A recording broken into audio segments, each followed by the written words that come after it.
Hello everyone, welcome back to my channel. आज जो हम चैप्टर करने वाले हैं that is chemical coordination and integration. What you mean by chemical coordination.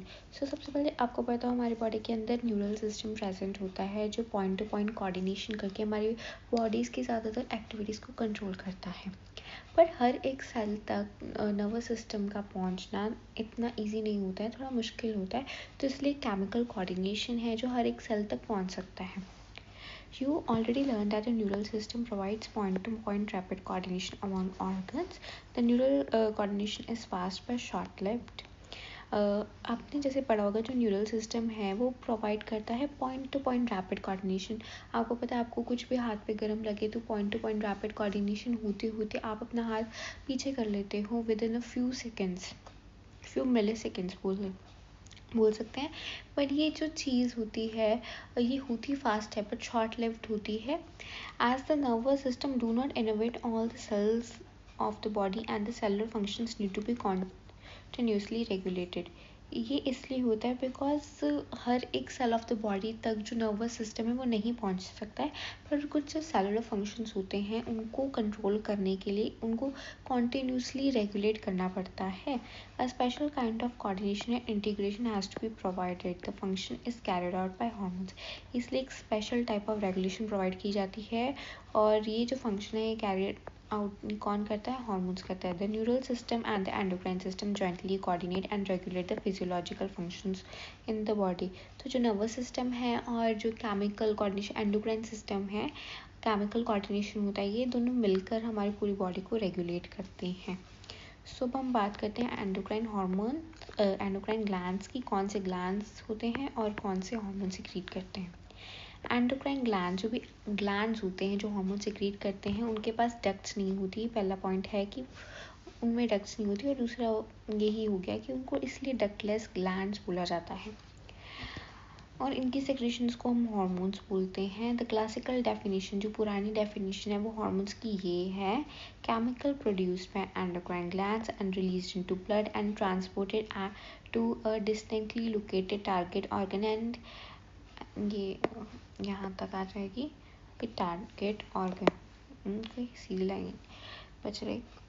Okay, जो क्लासिक डेफिनेशन वो ऐसी हो जाएगी, जो केमिकल है एंडोक्राइन ग्लैंड्स प्रोड्यूस करते हैं वो निकलते हैं और ब्लड के थ्रू ट्रांसपोर्ट होते हैं। कोई रक्त होते नहीं तो ब्लड के थ्रू ट्रांसपोर्ट होते हैं और अपने टारगेट लोकेशन पर जो है वो पहुंच जाते हैं। और जो करंट साइंटिफिक डेफिनेशन है वो कुछ ऐसे है, hormones are non nutrient chemicals which act as intercellular messengers and are produced in the trace amount. अब ये बहुत इंपॉर्टेंट है कि हार्मोन जो है वो नॉन न्यूट्रिएंट केमिकल्स होते हैं, उनमें कोई केमिकल्स नहीं प्रेजेंट होते हैं। ये क्या कहते हैं, इंटरसेलुलर मैसेंजर्स की तरह एक्ट करते हैं, मतलब दो सेल्स के बीच में इंटरसेलुलर मैसेंजर्स की तरह एक्ट करते हैं और हार्मोन्स को एक ट्रेस्ड अमाउंट में छोड़ा जाता है। The new definitions cover a number of new molecules in addition to the hormones secreted by organized endocrine glands. जो नई डेफिनेशन है वो काफ़ी ज़्यादा न्यू मॉलिक्यूल्स के बारे में बात करती हैं और हार्मोन्स के बारे में ज़्यादा अच्छी क्लासिफिकेशन देती हैं, जो कि हार्मोन सिक्रेट करता है एंडोक्राइन ग्लैंड्स।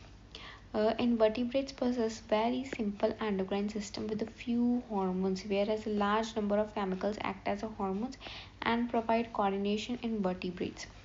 इनवर्टिब्रेट्स में काफ़ी कम हॉर्मोन्स होते हैं और एक बिल्कुल बेसिक सिस्टम होता है, बट वर्टिब्रेट्स के अंदर ये पूरा वेल ऑर्गेनाइज सिस्टम होता है और इसमें काफ़ी टाइप्स ऑफ हॉर्मोन्स प्रेजेंट होते हैं। Human endocrine system is described here.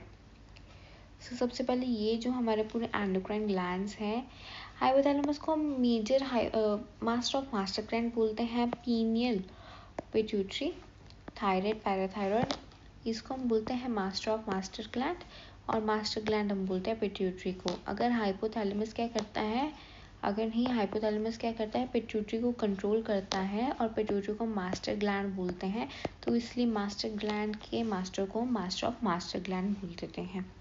उसके बाद आ गया थाइमस, पेनक्रियास, एड्रीनल ग्लैंड और इन दोनों को बोल के हमने बोल दिया गोनाड्स, जिसमें टेस्टिस और ओवरी दोनों आ गए। The endocrine glands and hormones producing diffuse tissue cells located in different part of our body constitute endocrine system. जो भी एंडोक्राइन ग्लैंड होते हैं और हार्मोन्स होते हैं जो कि अलग अलग टिश्यू, ऑर्गन, सेल्स कोई भी सिक्रीट करता है, कोई भी different part of body secrete करता है, हार्मोन्स और ग्लैंड्स मिलके क्या बनाते हैं, एंडोक्राइन सिस्टम बनाते हैं, जिसके अंदर आ जाता है pituitary, pineal, thyroid, adrenal, pancreas, parathyroid, thymus, gonads, testis in males and ovary in females. Hypothalamus को ब्रेन का पार्ट माना जाता है एक्चुअली, तभी हाइपोथैलेमस का नाम यहाँ पे नहीं दिया गया है, ठीक है। और ये बेसल पार्ट ऑफ डाइनसेफ्लॉन में है, जो कि नर्वस सिस्टम वाले चैप्टर में पढ़ा होगा।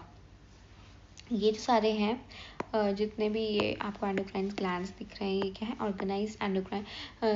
ऑर्गेनाइज्ड एंडोक्राइन बॉडीज़ हैं हमारी बॉडी के अंदर ऑर्गेनाइज तरीके से रखी गई है।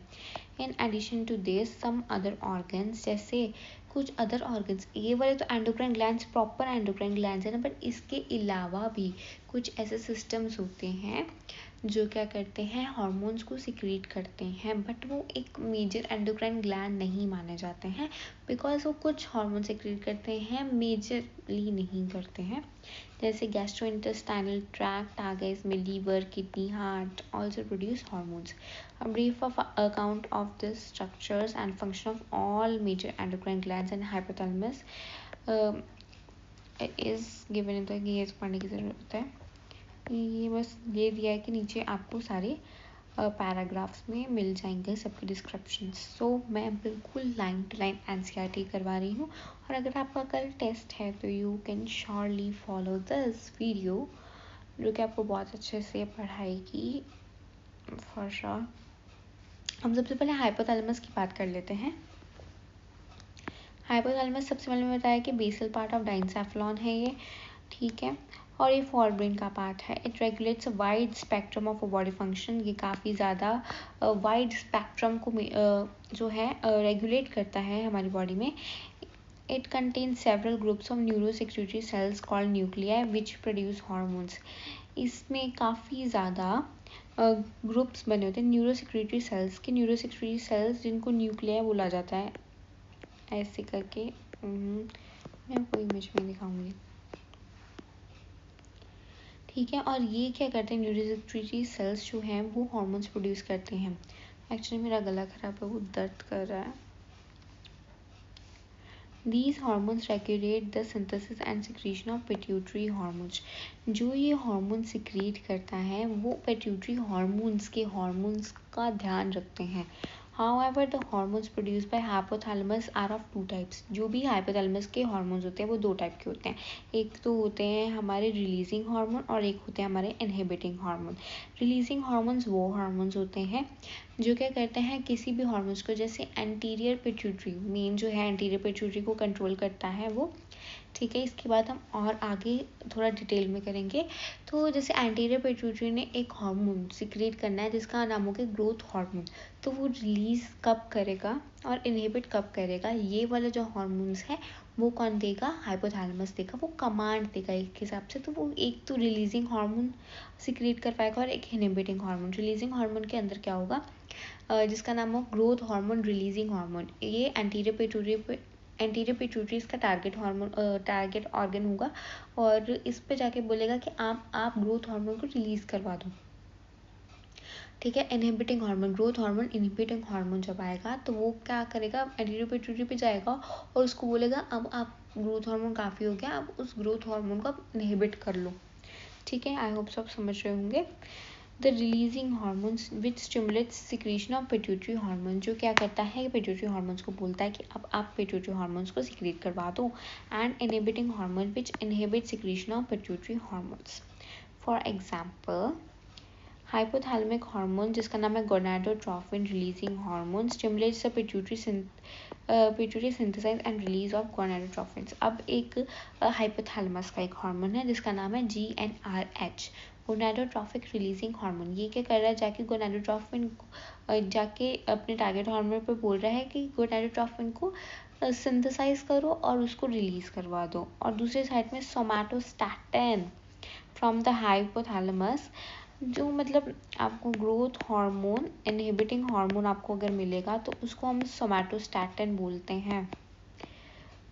और जो ग्रोथ हार्मोन रिलीजिंग हार्मोन होगा इसको हम बोलते हैं सोमैटोक्राइनिन।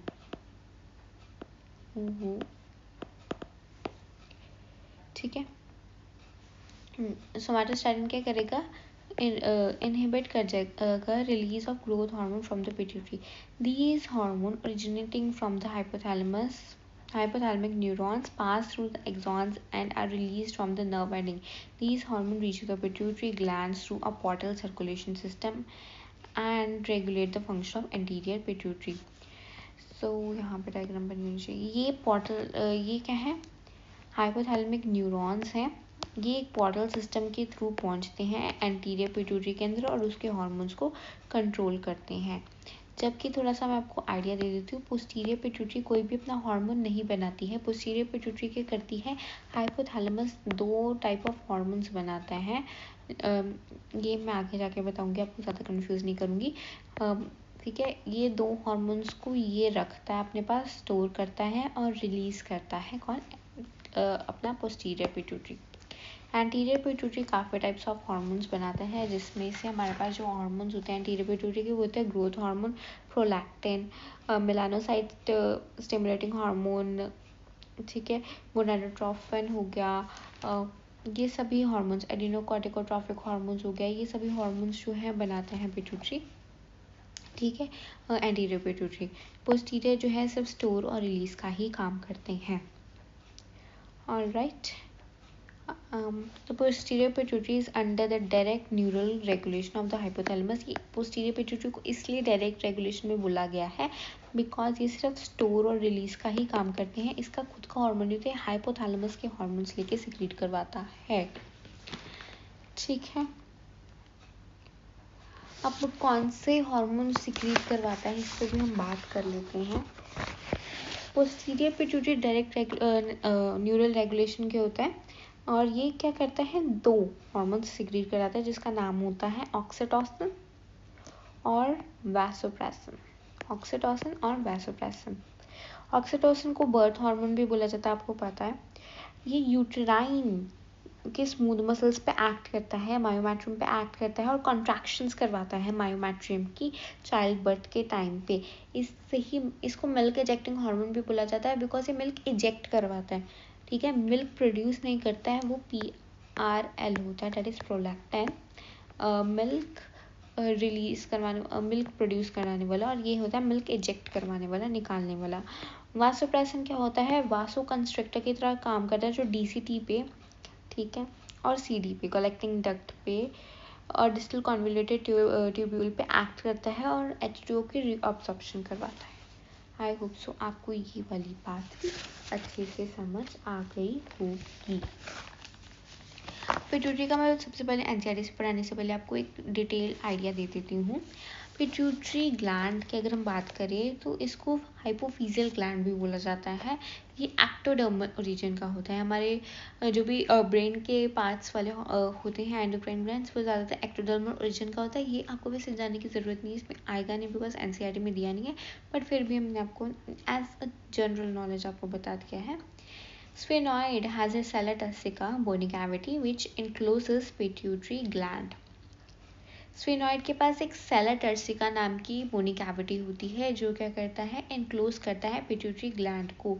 इसको मास्टर ग्लैंड्स बोला जाता है क्योंकि ये काफ़ी दूसरे ग्लैंड्स को कंट्रोल करता है। ठीक है, अगर मैं आपको एक रफ आइडिया दूँ तो हमारा दिस इज लाइक, थोड़ा अच्छा बनाते हैं। आई नो ये भी अच्छा नहीं है बट रफ आइडिया के लिए काफ़ी है। ये हमारा हाइपोथैलेमस है जिसको मैं ऐसे लिख देती हूँ। ठीक है, और ये हमारा हो गया सपोज एंटीरियर पिट्यूटरी वाली साइड और ये होगी हमारी पोस्टीरियर पिट्यूटरी वाली साइड। ओके, जो भी 75% होता है हमारा पोर्शन वो होता है एंटीरियर पिट्यूटरी का, ऊपर लिख देते हैं 75%, और पोस्टीरियर पिट्यूटरी का हमारे पास होता है 25%। और एंटीरियर पिट्यूटरी के पास हमारे पास दो लोब्स होती है, एक होती है पार्स डिस्टालिस, और एक होती है पार्स नर्वोसा, पार्स नर्वोसा, उसको पार्स इंटरमीडिएट। ठीक है, पार्स डिस्टालिस को ही मेनली एंटीरियर पिट्यूटरी कहा जाता है, बिकॉज पार्स इंटरमीडिया ह्यूमंस के केस में पार्स नर्वोसा के साथ इंटरजॉइंट होती है। ठीक है, 25% पोर्शन हमारा पोस्टीरियर पिट्यूटरी का होता है, और इसमें सिर्फ एक ही लोब प्रेजेंट होती है, जिसको हमने बोल दिया पार्स नर्वोसा। जो हमारे ज़्यादातर हार्मोन्स है वो पार्स डिस्टालिस सीक्रेट करता है। पार्स इंटरमीडिया हमारा सिर्फ एक हार्मोन बनाता है, जिसका नाम है MSH, that is melanocyte secreting hormone. Humans में पार्स इंटरमीडिया डिस्टालिस के साथ बिल्कुल मर्ज होता है, सो दैट्स वाई हम इसको मेनली एंटीरियर पिट्यूटरी बोलते हैं, पार्स डिस्टालिस को। और पार्स नर्वोसा की बात करें तो वो कोई भी हार्मोन्स सिक्रीट नहीं कर कोई भी हार्मोन बनाता नहीं है, सिर्फ 2 हार्मोन स्टोर करता है और उसी को सिक्रीट करता है, जो मैं आपको बता चुकी हूँ, ऑक्सीटोसिन और वासोप्रेसिन। आई होप सो आपको अच्छे से समझ आ गया हो ये वाली बात। ठीक है, अब उसके बाद हार्मोन्स की भी थोड़ी सी बात कर लेते हैं। जो भी हार्मोन्स पिट्यूटरी के हार्मोन्स होते हैं वो कौन से होते हैं। पिट्यूटरी का हार्मोन्स में होते हैं ग्रोथ हार्मोन। सबसे पहला हमारे पास हार्मोन होता है दैट इज ग्रोथ हार्मोन, जिसको हमने बोला सोमैटोट्रोफिन बोला, और इसका टारगेट तो जनरलाइज बॉडी पार्ट्स इसका टारगेट होता है, और इसका जो फंक्शन होता है वो होता है overall growth of the body, जो कि हमारे बोन्स की लॉन्गेशन करवाता है, लेंथ वाइज हाइट बढ़ाता है। ठीक है, प्रोटीन, फैट्स, कार्बोहाइड्रेट्स के मेटाबॉलिज्म को भी कंट्रोल करता है ग्रोथ हार्मोन। दूसरा होता है मेलानोसाइट स्टिमुलेटिंग हार्मोन, जिसका टारगेट ऑर्गन होता है, आप बस सुनिए बिकॉज ये एक हिसाब से मैंने रिवीजन लेक्चर की तरफ बनाया है, और अगर आपका टेस्ट है कल तो आप करके जा सकते हैं, आ जाएगा। अगर आपको बिल्कुल लग रहा है कि आप इसको कर ही आप बिल्कुल कोई भी पेपर देने चले जाएंगे तो इट्स डिफ़िकल्ट, पर अगर आपके पास सिर्फ एक ही दिन पड़ा है तो आप इसको फॉर श्योर देख सकते हैं, आपको आइडिया लग जाएगा चैप्टर का बहुत अच्छे से। ग्रोथ हार्मोन को मैंने बोल दिया सोमैटोट्रोफिन, इसका काम होता है ओवरऑल बॉडीज की ग्रोथ करवाना। ठीक है, और जो हमारी बोन्स होती है उसकी इलॉन्गेशन करवाना, उसकी लेंथ इंक्रीज करवाना, बॉडी की हाइट इंक्रीज करवाना, और फैट्स, प्रोटीन्स और कार्बोहाइड्रेट्स का मेटाबॉलिज्म ये कंट्रोल करता है। दूसरा हमारे पास आता है मेलानोसाइट सिक्रेटिंग हार्मोन, जिसका टारगेट ऑर्गन होता है मेलानोसाइट। ये स्किन पिगमेंटेशन का इफेक्ट करती है, क्योंकि ये मेलानिन पिगमेंट को डिस्ट्रीब्यूट करती है। ठीक है, उसके बाद होता है प्रोलैक्टिन, जिसको PRL की तरह हम डिनोट करते हैं। ठीक है, इसका टारगेट ऑर्गन होते हैं मैमरी ग्लैंड्स। ये लैक्टोजेनिक होती है, ये मिल्क सिंथेसिस करवाती है। मैमोट्रॉफिक होती है क्योंकि ये मैमरी ग्लैंड्स की भी ग्रोथ करवाती है। उसके बाद होता है TSH, थायराइड स्टिमुलेटिंग हार्मोन, इसका टारगेट ऑर्गन होता है थायराइड ग्लैंड। ग्रोथ और डेवलपमेंट करवाता है, थायराइड ग्लैंड की सिक्रीशन करवाता है और रिलीज करवाता है T3 एंड T4 हार्मोन्स को, जो कि थायराइड हार्मोन्स होते हैं।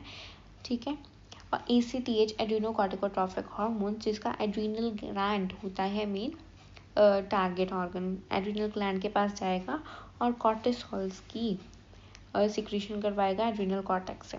FSH is follicle stimulating hormone, आपने पढ़ा होगा। ये फॉलिकल स्टिमुलेटिंग हार्मोन्स का जो टारगेट ऑर्गन होता है वो होता है गोनाड्स। मेल की बात करें तो टेस्टिस, फीमेल की बात करें तो ओवरी। ये क्या करता है, सब स्पर्मेटोजेनेसिस करवाता है मेल में, और सेटोली सेल्स पर एक्ट करता है, और फीमेल में ये फॉलिकल्स की ग्रोथ करवाता है। अगर आपको रिप्रोडक्शन चैप्टर की नॉलेज है तो आपको ज़्यादा अच्छे से समझ आएगा, वरना आप समझ लीजिएगा कि स्पर्मेटोजेनेसिस मतलब स्पर्म्स की फॉर्मेशन करवाता है।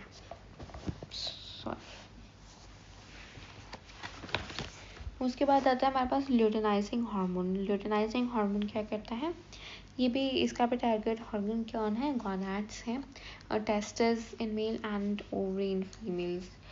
ल्यूटिनाइजिंग हार्मोन्स मेल के अंदर क्या काम करता है, लेडिक सेल्स पर एक्ट करता है, ठीक है, और एंड्रोजन की सिक्रीशन करवाता है मेल्स में, और फीमेल्स में ये कॉर्पस ल्यूटिनम नाम की येलो बॉडी की फॉर्मेशन करवाता है। ऑलराइट, ये आपको अच्छे से समझ आ गया होगा। उसके बाद हाइपोसिक्रीशन, अगर हम ग्रोथ हार्मोन की डिसऑर्डर्स दिए हुए हैं यहाँ पर, हर एक के डिसऑर्डर्स दिए हैं, अगर ये भी डिस्कस मैं साथ ही कर लूँ तो सबसे पहले नहीं, पहले हम पढ़ लेते हैं फिर हम इसको डिस्कस करते हैं। द पिट्यूटरी ग्लैंड कहाँ लोकेटेड होता है, बोनी कैविटी, जिसको सैलाडस्टिका बोला जाता है, जो कि हाइपोथैलेमस से जॉइंट होती हैं by a stalk. It is divided anatomically into adenohypophysis, neurohypophysis. Adenohypophysis consists of two portions. Adenohypophysis actually anterior pituitary को बोला गया है। Adenohypophysis के दो portions होते हैं, pars distalis, pars intermedia, ठीक है। पास डिस्टालिस का जो रीजन होता है पिट्यूटरी, उसी को पास डिस्टालिस वाले रीजन को ही हमारे पास एक तो पूरा हाइपोथैलेमस को आप इमेजिन करो, उसमें एडिनो हाइपोफाइसिस और न्यूरो हाइपोफाइसिस हो गया। एडिनो हाइपोफाइसिस में दो पार्ट्स होते हैं, पास डिस्टालिस, पास इंटरमीडिया। पास डिस्टालिस और पास इंटरमीडिया एक हिसाब से ह्यूमंस में मर्ज होते हैं, इसलिए पास डिस्टालिस को ही मेनली एंटीरियर पिट्यूटरी बोला जाता है। ग्रोथ हार्मोन हो गया, फंक्शन मैंने बता दिया बॉडी की, हाइट बढ़ाना हो गया, प्रोलैक्टिन हो गया, मिल्क सिक्रीशन करवाना हो गया, मैमरी ग्लैंड्स की डेवलपमेंट करवाना हो गया, थायराइड स्टिमुलेटिंग हार्मोन, थायराइड के हार्मोन्स को स्टिमुलेट करवाना और रिलीज करवाना, T3 T4 को रिलीज करवाना और थायराइड्स की ग्रोथ को रेगुलेट करना, वो हो गया। एडिनोकॉर्टिकोट्रॉफिक हार्मोन से कॉर्टिसोल रिलीज करवाना, एड्रीनल कॉर्टेक्स से कॉर्टिसोल्स रिलीज करवाना, ल्यूटिनाइजिंग हार्मोन्स, कॉर्पस ल्यूटिनम की फॉर्मेशन करवाना इन फीमेल्स, और लेडिक सेल्स से एंड्रोजन नाम का हार्मोन सीक्रेट करवाना in males. Follicle stimulating hormone का काम हो गया फीमेल्स में ग्राफिन फॉलिकल्स की ग्रोथ करवाना, मेल के अंदर स्पर्मेटोजेनेसिस करवाना। पास इंटरमीडिएट का सिर्फ एक हार्मोन होता है, that is melanocyte stimulating hormones, ठीक है। हाउ एवर पास इंटरमीडिया जो है वो मर्ज होता है पास डिस्टालिस के साथ। और melanocyte secreting hormone stimulating hormone का क्या काम हो गया, मेलानिन नाम का पिगमेंट रिलीज करवाना, जो कि बॉडी पिगमेंटेशन को कंट्रोल करेगा। न्यूरो हाइपोफाइसिस पार्स नर्वोसा होता है, जिसको पोस्टीरियर पिट्यूटरी बुरी बोला जाता है। दो टाइप ऑफ हार्मोन्स जो है अपने अंदर स्टोर करता है और रिलीज करता है, that is oxytocin and vasopressins, which are actually synthesized by hypothalamus and transport axonally to the neurohypophysis। Axon के थ्रू आते आते ये न्यूरोहाइपोफाइसिस में सिक्रीट किया जाता है, ठीक है। अगर मैं आपको एक और बार उसका आइडिया दे देती हूँ अब डिसऑर्डर्स का। ग्रोथ हार्मोन का सबसे पहले हमने सभी जितने भी हार्मोन्स पढ़े हैं उसमें डिसऑर्डर्स होते हैं, जो that is first is growth hormone. अगर ग्रोथ हार्मोन की हाइपो सिक्रेशन हो जाए, हाइपो मतलब कम सिक्रेशन हो तो दो कंडीशंस आ सकती हैं लेस सिक्रेशन के कारण, दैट इज ड्वार्फिज्म और this is next is acromicria. Dwarfism का क्या मतलब होता है, प्यूबर्टी के टाइम ग्रोथ हार्मोन का कम हो जाना, जिसके कारण ड्वार्फिज्म होती है। एक्रोमाइक्रिया होता है प्यूबर्टी के बाद ग्रोथ हार्मोन का कम होना, उसको एक्रोमाइक्रिया बोला जाता है। हाइपोसिक्रेशन जाइजेंटिज्म, हाइपर सिक्रेशन मतलब ग्रोथ हार्मोन्स ज़्यादा सिक्रेट होना, ज़्यादा। एकदम गला पूरा दर्द हो रहा है।